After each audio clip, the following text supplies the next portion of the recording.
Hola, después de la abominación desoladora, la destrucción de Jerusalén, Jesús habló de un gran tiempo de tribulación que vendría después. Los capítulos 7 y 8 de Daniel también describen la persecución masiva del cuerno pequeño, que hemos visto cumplida durante el gobierno papal de las naciones, que duró desde el 538 hasta el 1798 después de Cristo, o proféticamente durante 1260 años. Apocalipsis 13 indica que este poder opresor y perseguidor regresaría, y luego al final de los tiempos habrá una persecución que Jesús describe como ninguna otra antes desde la creación de nuestro planeta. Veremos al final muchos falsos cristos y profetas realizando señales y prodigios y engañando a muchos. Pero Jesús nos anima a frenarnos a nuestra fe recordando que este tiempo de intensa persecución será cortado por amor a su pueblo. Así que sin más, iniciamos en el análisis y repaso de esta lección número 10 que lleva como título Los últimos días, y vamos con nuestro versículo para memorizar.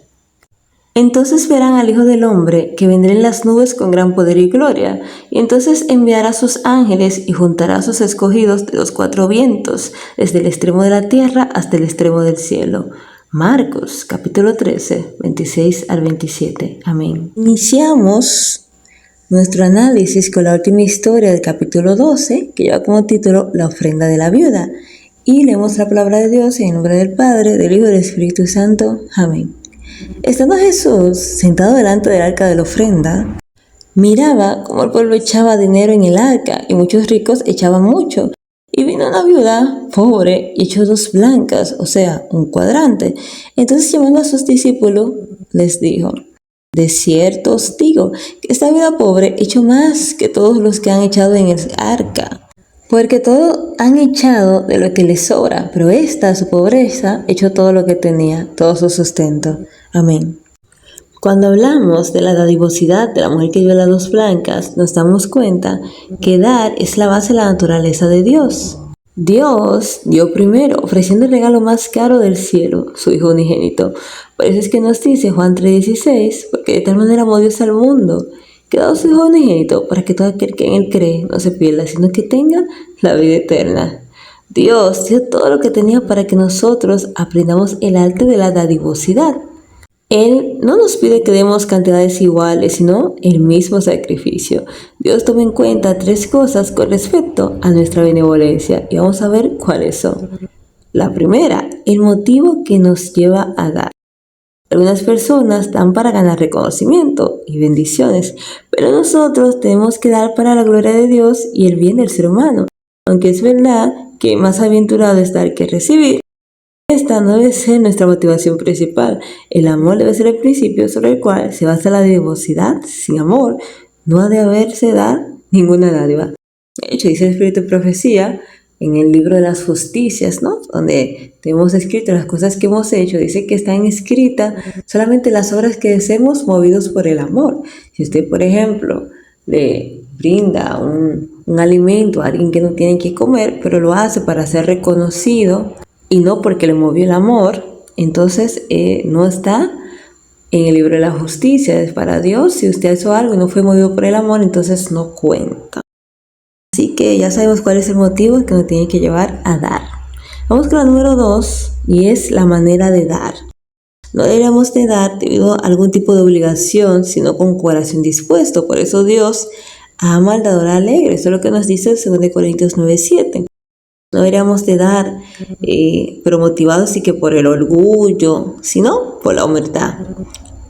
No por el alarde o el reconocimiento público, sino por la alegría que se obtiene al dar. Pablo declara que si hemos sido llamados a dar, tenemos que hacerlo con alegría. Romanos capítulo 12, versos 6 al 8. El Señor quiere que la manera en que demos las cosas sea de corazón, no para que nos reconozcan, no por una vanagloria, no para alardear, sino de corazón. Tercera, la medida de dar. Deberíamos de dar proporcionalmente con la manera en la que Dios nos ha prosperado o bendecido. Por eso la viuda pobre dio más que nadie al dar sus 2 blancas, porque esas monedas eran de menor valor que existía hasta ese entonces. Dio todo lo que tenía confiando en que Dios sería Yahvé Jireh, el Señor que proveerá. ¿Y tú? ¿Confías en Dios y le das todo tu corazón? La vida pobre, al echar esas dos blancas en la tesorería del Señor, mostró su amor, su fe y su benevolencia. Dio todo lo que tenía confiando en el Señor para su incierto futuro. A veces nosotros no queremos soltar los pocos recursos que tenemos, no queremos diezmar, no queremos ofrendar, pero esta viuda confiaba tanto en Dios, no sabía qué iba a pasar, pero sabía que Jehová podía sostenerla. Igual como Abraham cuando fue a sacrificar a su hijo, decía, es que yo tengo fe en Dios, que yo sé que aún de los muertos va a poder revivir a Isaac, ya que Él me prometió que de mi descendencia se poblaría la tierra. Es importante confiar y depender de Dios. Jesús manifestó que su pequeña dádiva fue lo mejor que entró ese día en la tesorería. Su precio fue medido no por el valor de la moneda, sino por el motivo puro que lo impulsaba. El Salvador llamó a los discípulos y les pidió que notasen a la pobre viuda y el acto que había hecho. Esas palabras fueron oídas por la viuda, que al notar los elogios de Jesús, sus lágrimas cayeron de sus ojos, al sentir que su acto era comprendido y apreciado. Muchos le aconsejaban a la viuda que guardara ese dinerito para ella misma, que se iba a caer en las manos de los sacerdotes bien alimentados y que nadie se iba a dar cuenta, ¿no?, de esa pequeña ofrendita con tan lujosos, ¿no?, donativos que había. Sin embargo, Jesús entendía el motivo de ella. Ella comprendía que el servicio del templo era ordenado por Dios y anhelaba hacer cuanto pudiese para sostenerlo. Su corazón acompañó su donativo, cuyo valor se va a estimar no por el de la moneda, sino por el amor hacia Dios y el interés en su obra, que había impulsado esta acción. El Señor requiere que la benevolencia, estos actos, ¿no?, sean voluntarios. El Señor no desea que por obligación demos a la tesorería del Señor para que las personas no digan que no diezmo, que soy egoísta, sino por amor. No sé si se recuerdan cuando se iba a construir el templo, que el Señor le decía al pueblo que traigan ofrendas, pero ofrendas voluntarias. Dios valora bastante la sinceridad, el motivo con el que hacemos las cosas, y por eso requiere que cuando demos, lo demos de corazón, con motivos sinceros. La mejor manera por la cual expresamos nuestro amor a nuestro Redentor es dando ofrendas para traer almas a la verdad. Y continuamos en el capítulo 13, cuando leemos acerca de cómo Jesús predice la destrucción del templo, las señales antes del fin y la venida del Hijo del Hombre. Iniciamos. Al salir Jesús del templo, le dijo uno de sus discípulos: Maestro, mira qué piedras y qué edificios. Jesús respondiendo le dijo: ¿Ves estos grandes edificios? No quedará piedra sobre piedra que no sea derribada. Y se sentó en el monte de los olivos frente al templo. Entonces Pedro, Jacobo y Juan y Andrés le preguntaron aparte: Dinos, ¿cuándo serán todas estas cosas?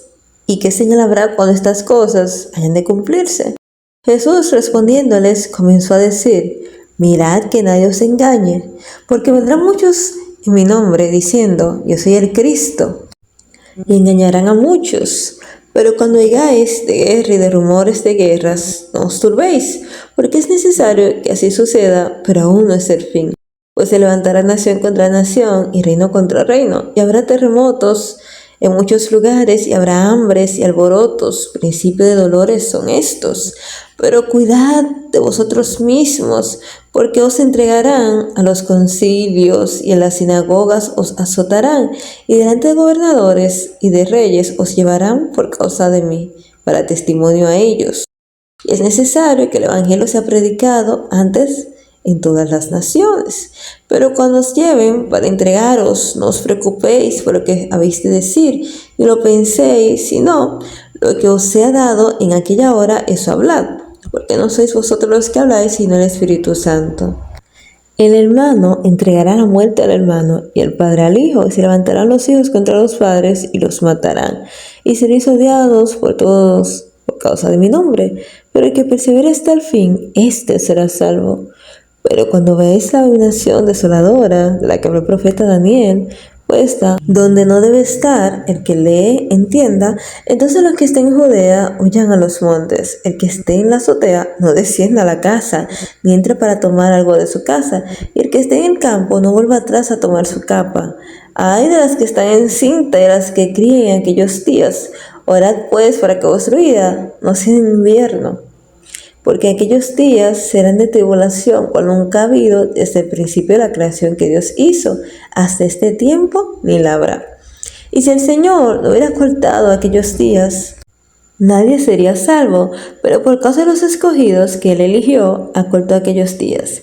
Entonces, si algunos dicen, mirad, aquí está el Cristo, o mirad, allí está, no le creáis, porque se levantarán falsos cristos y falsos profetas, y harán señales y prodigios para engañar, si fuera posible, aún a los escogidos. Pero vosotros tened cuidado, os lo he dicho todo de antemano. Pero en aquellos días, después de aquella tribulación, el sol se oscurecerá y la luna no dará su resplandor. Las estrellas caerán del cielo y las potencias que están en los cielos serán conmovidas.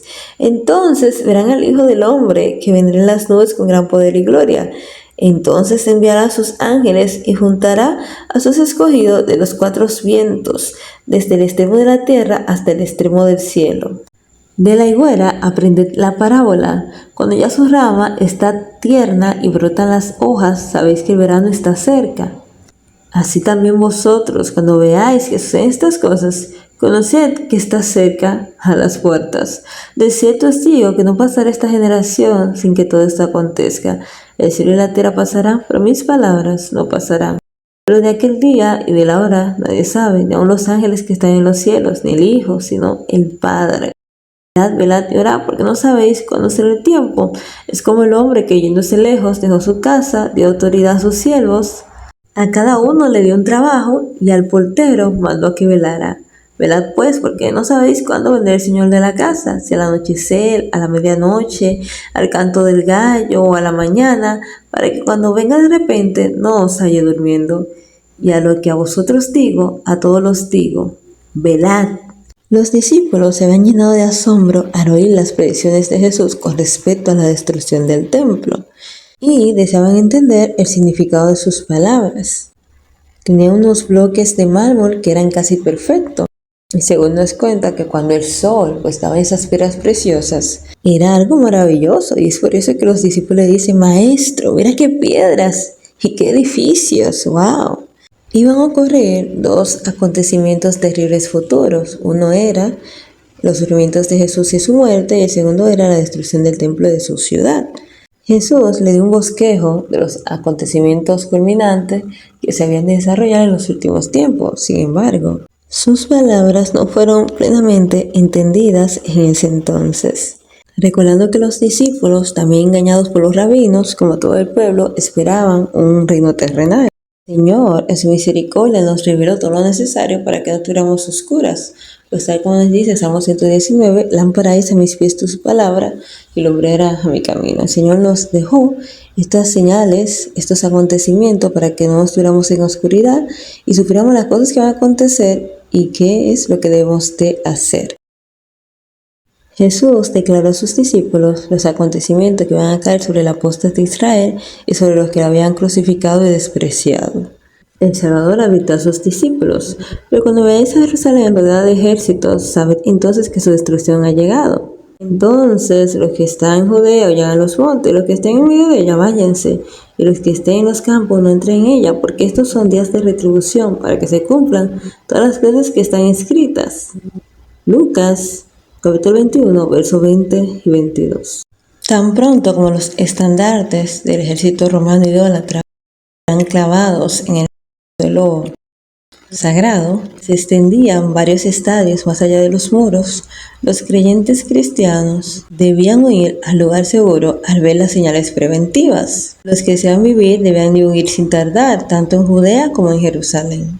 El aviso de la fuga debe aprovecharse al instante. Todo aquel que se hallase en el tejado de su casa no debía de entrar en ella ni para tomar consigo los más valiosos tesoros. Los que trabajaban en campos o viñedos no deberían de perder el tiempo regresando por las túnicas que se hubieran quitado para sobrellevar el calor de la faena del día. Todos debían de marcharse sin tardar si no querían verse envueltos en la ruina fatal. Los profetas habían llorado las terribles desolaciones de Israel que habían acarreado sus pecados. Por ejemplo, el profeta Jeremías decía que deseaba que sus ojos se volvieran manantiales de agua para llorar día y noche por los muertos de su pueblo y por el rebaño del Señor, que fue cautivo. ¿Cuál no será el dolor de aquel que su vista profética abarcaba no unos pocos días o unos pocos meses, sino varios siglos? Jesús veía al ángel exterminador blandir su espada sobre la ciudad, que por tanto tiempo fue la ciudad escogida del Señor. Desde la cumbre del monte de los Olivos, lugar que más tarde iba a ser ocupado por Tito y sus soldados.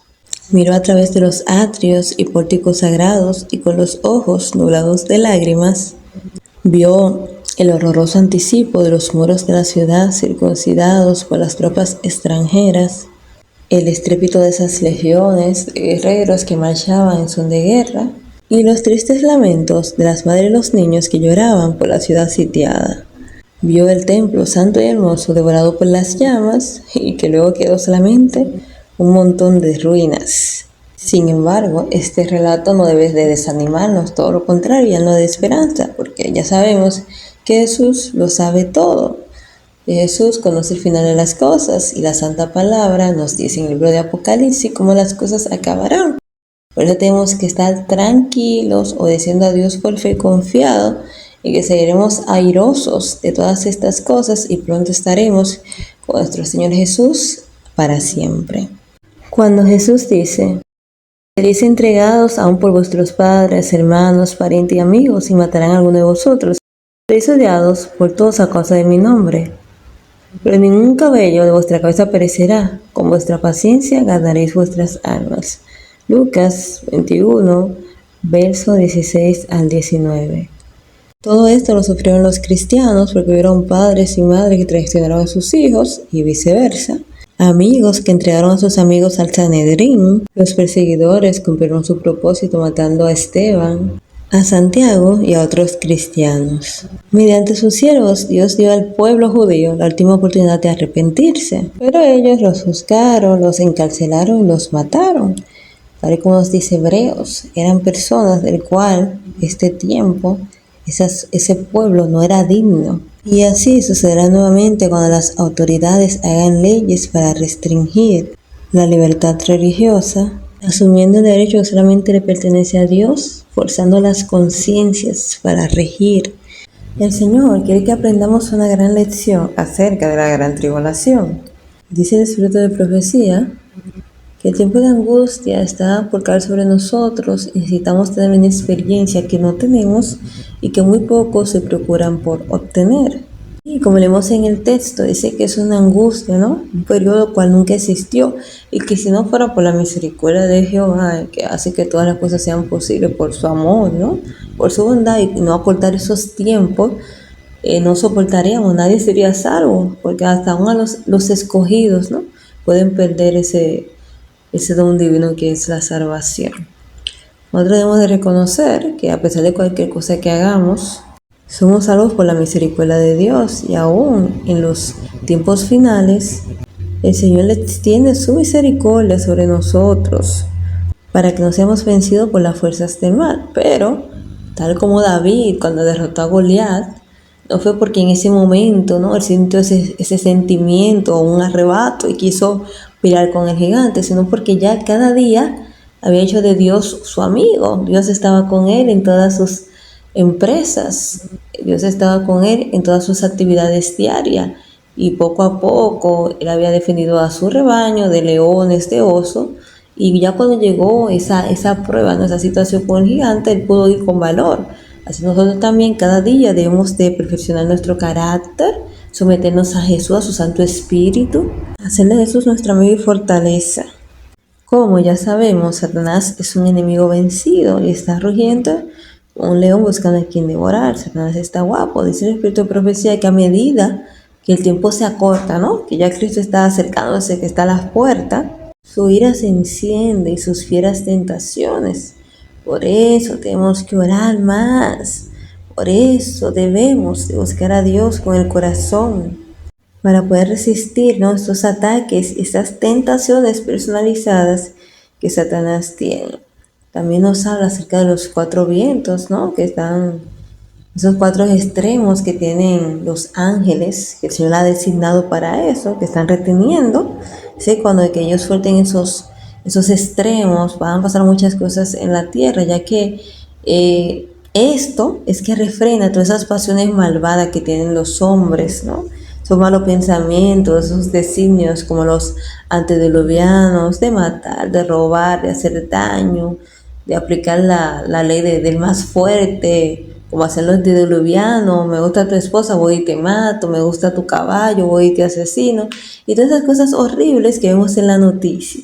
Y a pesar de que Dios nos alerta, pues como dice un dicho, guerra avisada no mata soldado, debemos de saber, tal y como dice este texto maravilloso, en medio del tiempo de angustia, cuando nunca ha sido desde que existe una nación en la tierra, sus escogidos permanecerán inconmovibles.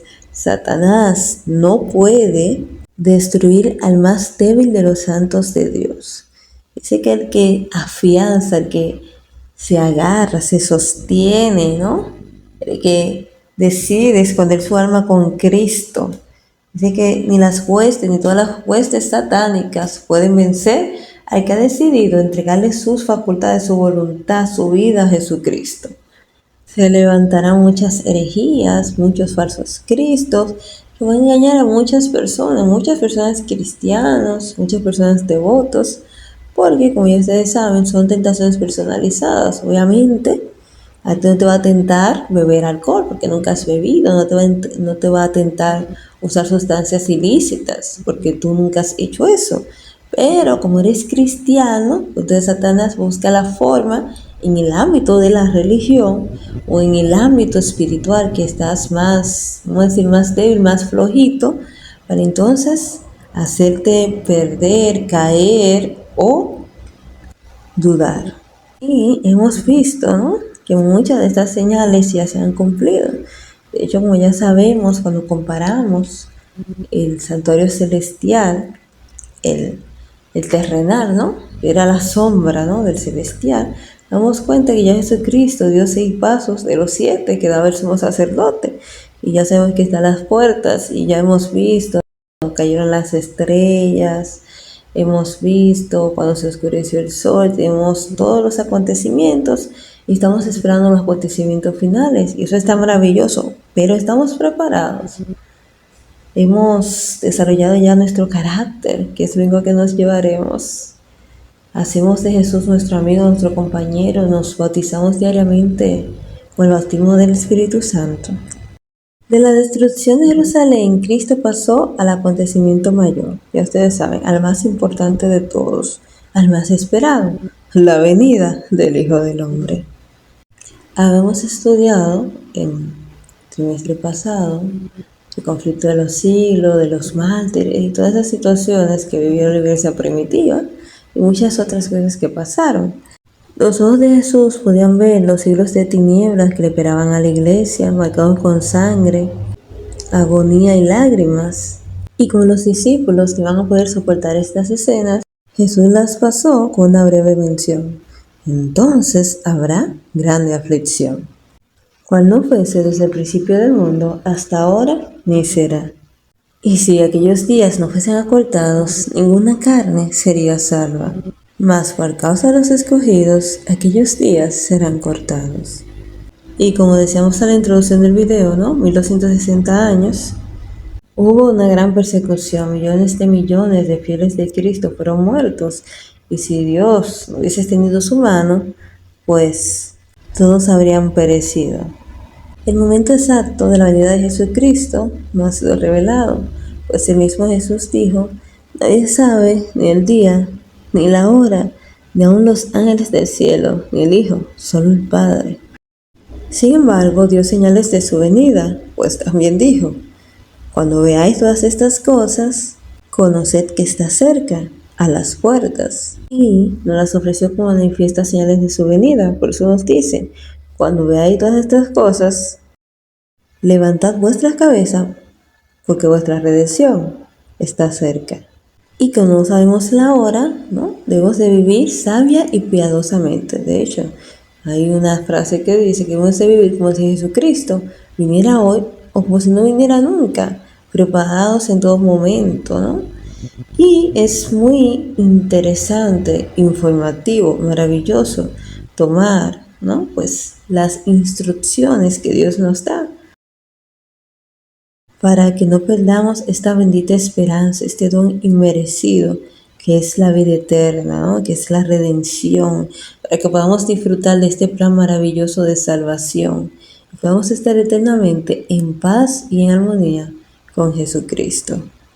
Jesús está ahora en el santuario celestial intercediendo por nosotros, ¿no? Haciendo el último servicio de expiación por nuestros pecados, y nosotros deberíamos en este tiempo tan importante, solemne, tal como se hacía anteriormente en el antiguo Israel, con el sumo sacerdote que entraba una vez al año al lugar santísimo, a hacer la expiación del pueblo. Ellos se ponían a meditar, ¿no? A ver si había algo que no habían confesado. Así también nosotros debemos de examinarnos, pedir perdón por todas nuestras faltas, ya que esa es la angustia de Jacob, ¿no? Sentir que cuando los 4 vientos de la tierra sean liberados, entonces estemos sin intercesor, pensar, ¿será que Dios me perdonó por tal cosa que hice? Entonces, por eso debemos de pedir perdón a nuestro Dios, de cada día presentarle a Dios nuestros defectos de carácter para que Jesucristo los cubra con su manto perfecto y pueda quitar nuestros defectos y podamos llegar a ser la estatura de Cristo Jesús. Dios quiere lo mejor para nosotros, nos ama, piensa en nosotros, se ha trazado este plan maravilloso. Pero debemos de tomar estas señales, la Biblia, la lección de esta semana, no como una alarma para que estemos angustiosos y ansiosos, porque yo es nuestra paz. Nos dice, venid a mí si estás angustiado, si estás cansado, si tienes un problema, estás ansioso, yo te haré descansar. Debemos de tomarlo como recomendaciones para estar preparados, como consejos maravillosos, para que podamos, a medida que se va acercando, estar afianzados en Él, seguros, que sea nuestra seguridad. Jesús nos ama y quiere que nos preparemos, por eso es que nos dice, de la higuera aprended la parábola, cuando ya su rama está tierna y brotan las hojas, sabéis que el verano está cerca. Así también vosotros, cuando veáis que suceden estas cosas, conoced que está cerca a las puertas. Amén. Dios te bendiga. Muchísimas gracias por ver. Hasta aquí el video de hoy y nos vemos la próxima semana con la ayuda de Dios analizando y resumiendo el siguiente video del libro de Marcos. Bendiciones. Bye.